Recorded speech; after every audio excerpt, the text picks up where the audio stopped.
चांदवड देवळा मतदारसंघातील संपतराव भाऊसाहेब वक्ते यांचा चांदवड तालुक्यात पत्र वाटप आणि विधानसभा निवडणुकीच्या पार्श्वभूमीवर जाहीरनाम्याचे पत्र देऊन मतदारांच्या गाठीभेटी घेण्यास सुरुवात झाली।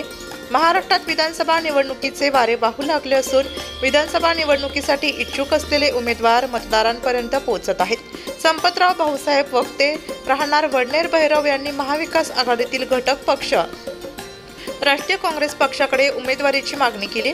सहकार क्षेत्रात ग्रामपंचायत, जिल्हा परिषद, कृषी उत्पन्न बाजार समिती, सोसायटी या संस्थेच्या मार्फत संपतराव वक्ते यांनी सर्व क्षेत्रात कार्य केले।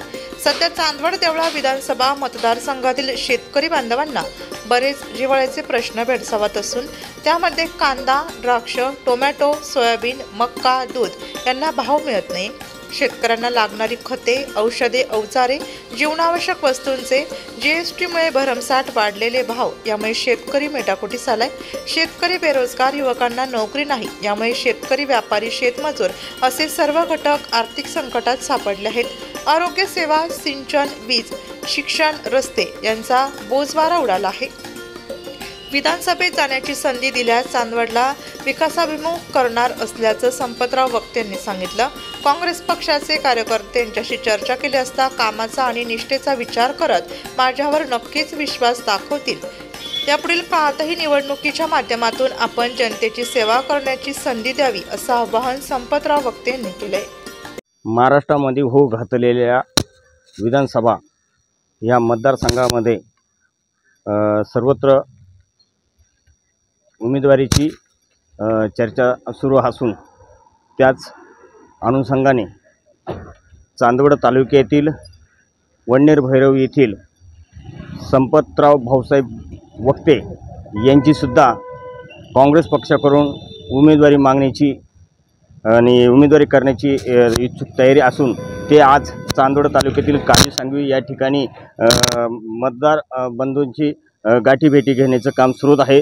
ते आज आपल्यासोबत आहे। त्यांच्या संगी आपण बातचीत करणार। दादा, तुम्ही काँग्रेस पक्षाकडून जी उमेदवारी मागत आहे विधानसभेसाठी ती काय म्हणून मागत आहे आणि कशाकरता मागत आहे? ही आपली चांदवड देवळा विधानसभेची जी निवडणूक आता येऊ घातली आणि त्यासाठी मी काँग्रेस पक्षाकडनं जी उमेदवारी मागितली तर खऱ्या अर्थानं आपल्या तालुक्यातली दुष्काळी परिस्थिती आणि जनतेचं, शेतकऱ्यांचं जे आपलं पाणी दुसरीकडे चाललं आहे आणि आपली जमीन गेली, आपल्या शेतकऱ्याची जमीन गेली आणि त्याचा फायदा दुसरा घेऊ राहिला, तर आपल्या शेतकऱ्यांना खऱ्या अर्थानं पाणी मिळालं पाहिजे। आपला दुष्काळी तालुका सुजलम सुफलम झाला पाहिजे।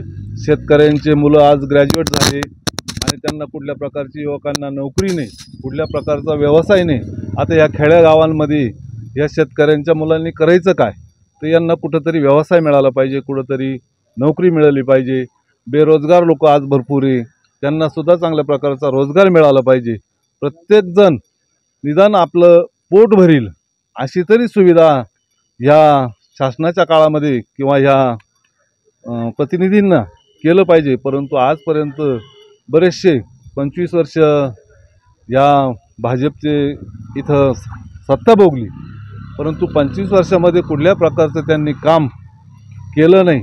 जे काही काम मग धरणं असतील, कॅनल असतील, हे सर्व हे काँग्रेसच्या कालावधीमध्ये झाले। म्हणजे नका गायकवाड आमदार असताना त्यांनी पुणेगाव धरण हे मंजूर केलं, हा कॅनल मंजूर केला, परंतु नंतरच्या काळामध्ये हा कॅनल अजून वरून जाऊन आणि मोठा कॅनल पाहिजे होता, परंतु अतिशय छोटा कॅनल बनवून आणि 20-25% फक्त लाभ क्षेत्र या तालुक्यातलं घेतलं आणि हे इतकं कमी घेऊनही बी आता काँक्रिटीकरण करून आणि चांदवड तालुक्यातल्या शेतकऱ्यांना जे पाणी मिळायला पाहिजे होतं तर ते पाणी खऱ्या अर्थानं चांदवड तालुक्याच्या पुढं पळवायचं काम चाललं। त्यामुळं आपला शेतकरी एकदम मेठाकुटीला आलेला आहे। तर ह्या शेतकऱ्याच्या हितासाठी, ह्या युवकांच्या हितासाठी खऱ्या अर्थानं मी ही उमेदवारी करतोय। एकंदरीतच या ठिकाणी जो आढावा घेतला त्या आढाव्याच्या संदर्भात सांगितलं की शेतकऱ्यांची जी जिव्हाळ्याचा जो प्रश्न आहे तो म्हणजे एकमेव पाणी, आणि ह्या पाण्याचाच पुणेगाव कालव्यामधून जो शेतकऱ्यांनी जी शेती दिली त्या शेतीचा कुठलाही त्यांना आतापर्यंत कुठलाही फायदा झाला नाही। त्या संदर्भामध्ये त्यांनी या ठिकाणी वक्तव्य सांगितले की मी कदाचित जर मला चांदवड देवळा मतदारसंघाच्या मतदारांनी जर संधी दिली तर मी नक्कीच हा प्रश्न या पाण्याच्या संदर्भात मिटवील असं त्यांनी या ठिकाणी सांगितलं. लोकशाही न्यूजसाठी चांदवडहून देविदास जाधव, चांदवड. नाशिक लोकशाही न्यूजसाठी देविदास जाधव, चांदवड.